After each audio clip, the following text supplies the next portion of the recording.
Magandang hapon po mga kababayan, mga kakulot. Magandang hapon, ako po kumakain ngayon ng Yan, wala na kinakain tsaka lubig. pananghalian plate pananghalian. So ang kinain ko lang po ngayon ay pizza lang with with chicken nuggets. Kasi wala mo ng kanin kasi tipid-tipid ng konti sa kanin kasi mahal na po ng mga bilihin dito sa Canada. Grabe po rito, pataas ng pataas. Ang tawag doon yung pataas na rin ng pataas yung cost of living dito. Kung mataas na po ang mga bilihin dyan sa Pilipinas, ganun din po rito sa Canada. Sa mga ano nga po pala, sa mga nagnanais na pumunta po dito sa Canada, mag-isip po muna po kayo kung kayo po talaga ay decided na pumunta rito dahil dito pagdating nyo po rito marami pong pwede po kayo makaharap dito. Paliwanag. Unang-una, sige, bibigyan ko po kayo ng mga idea. Real talk na mararanasan nyo po dito. Siyempre, pag pumunta ka rito, sasahod ka ng mga minimum. Sabi mo ng minimum, ang minimum po rito ay nasa $17 per hour. Depende po yon.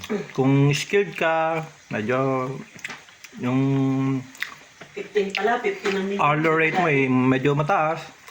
15 Pero pag ikaw ay non-skill, nasa ang rate mo ay nasa 15. 16, 17, 18, yan, nasa ganyan. Kwentahin nyo po yung mga sasabihin ko. Bahay. Siyempre, pagpunta mo rito, mag-apartment ka. Ang bayar rito, ang upa rito sa bahay, weekly kasi ang bayaran dito weekly.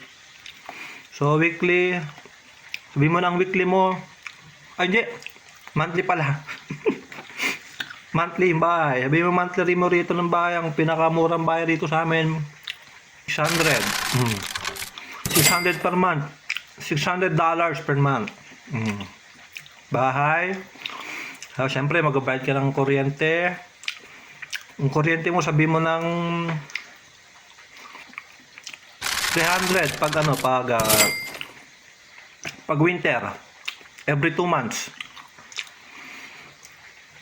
Pag winter, 300. Kasi ganun yung amin dito. Tapos, kuryente, bahay, kuryente, internet. Internet mo, sabi mo na nga nasa $70 per month. Tapos, bahay, kuryente, internet, sasakyan. Kasi kailangan mo talaga rito, napaka-necessity rito yung yung sasakyan. Hindi pwedeng wala ang sasakyan dito. Mahirap, lalo na dito sa amin.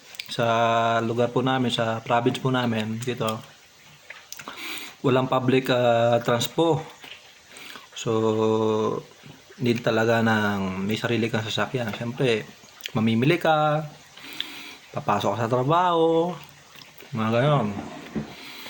Sabihin mo na ang sasakyan mo, ang sasakyan dito, ang bayaran ng sasakyan dito, per week. Sabihin mo sa sasakyan mo, paano 120 per week. So, times 4. Kano yun?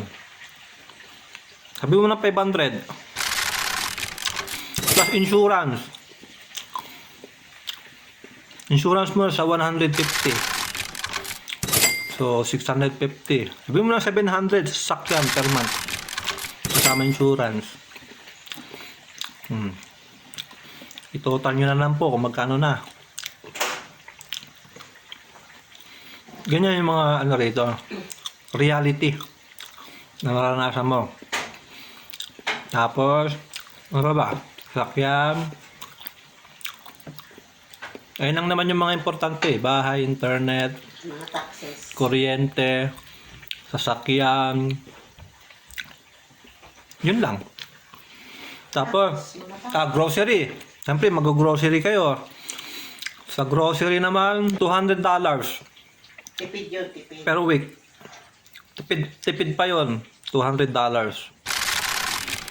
Siguro mga ano lang yun. Itlog lang. Itlog, tapos konting gulay. Yan. Itlog, tapos egg. Iba't ibang luto ng egg, maluluto mo ron. Ganun po yung mga reality na nangyayari dito. Kasi marami ako na napapanood ng mga mga vlogger about sa Canada eh. Kaya so, sarap buhay daw. Pagdating dito, mayaman na. Hindi po yung totoo. Dito, ang daming berin. Napakadami. Tapos tax. Napakalaki ng tax. Grabe. Kala ko ba luto? Ba't di mo nakain siya? Kinukunti-unti nga. Ayan. So, ganun po. Yun lang po ang aking mabibigyan na tips. Kung may mga gusto po kayong malaman about dito sa Canada, sagutin po natin. Comment lang po kayo kung ano po ang gusto niyo malaman o kung ano po yung gusto niyo po magkaroon po kayo ng idea kung paano mag-apply para mo mag-apply. Kasi ako, sa totoo lang, di naman ako nag-apply papunta rito eh. Ano lang ako, yung tampe lang ako sa Pinas eh. Tapos bigla akong tinawagan ng agency. Nagulat na lang ako, panahon ng kasagsagan ng pandemic po noon. Bawal lumabas. Sabi nga ni Kim Chu. Ayun, bawal lumabas pero tinawagan ako. Ayun. Akala ko noon, scam. Sabi ko, scam yata ito ah. Pero sabi sa akin nung tinanong ko yung tumawag sa akin, sabi ko, paano nyo po ako na-contact eh? Hindi naman po ako nag-apply. Wala po akong apply pa Canada. Hindi sir, kasi nakita namin yung yung resume mo dun sa sa work abroad. So yun, importante pala yun mga kakulot. So dapat meron po kayong mga yung gawa po kayo ng resume nyo po dun sa may work abroad kasi minsan dun sila naghanap ng mga ng mga empleyado na i-hire nila. Yung mga agency, doon tumitingin sa work abroad, doon sila nag-scroll. Kung pasok ka sa qualification nila, kukontakin ka pala nila. So, ganun yung nangyari sa akin, mga kakulot. Kinontak ako ng ng agency ko nga pala. Ayan, shoutout sa agency ko. iPAMS. Ayan. Proud to be iPAMS. Ayan. Wala po kayong gagastusin dyan. No placement fee. Medical lang po ang inyong gagastusin po dyan, which is nasa around sabi mo ng 15,000. Yun lang po. The rest, wala ka nang gagastusin. Tapos yun, panahon ng pandemic, tinawagan ako yun. So, interview. Sumana ako sa interview, which is, yun, nasubukan yung mga English natin doon. Dumugo ang aking ilong. Kahit wala akong ilong. Pumasa naman si Kakulot. Yun. 14 kaming in-interview noon. Dalawa lang po kami ang na-select.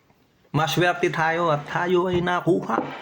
At nakarating tayo rito. Simula po noon, yun, nung na-select ako, doon na po nag-umpisa yung journey ko na para makapunta rito. So yun, yun lang po. Sa mga nagtatanong kung paano mag-apply, ano yung mga agency, yan. Tanong lang po kayo. Message po kayo dyan sa comment section. Try natin, di ba? Maraming gantong vlog eh. Try natin, di ba? Malay mo naman, di ba? Mga kakulot. Oh, ha? So, yun lang po. Sana po yun na bigyan ko po kayo ng mga idea sa maikling video ko na to. Maikli ba? Ang haba eh. Yeah, sana nabigyan ko kayo ng mga kunting idea mga kakulot. At see you on next video. At God bless po sa inyong lahat, mga kababayan. Alright.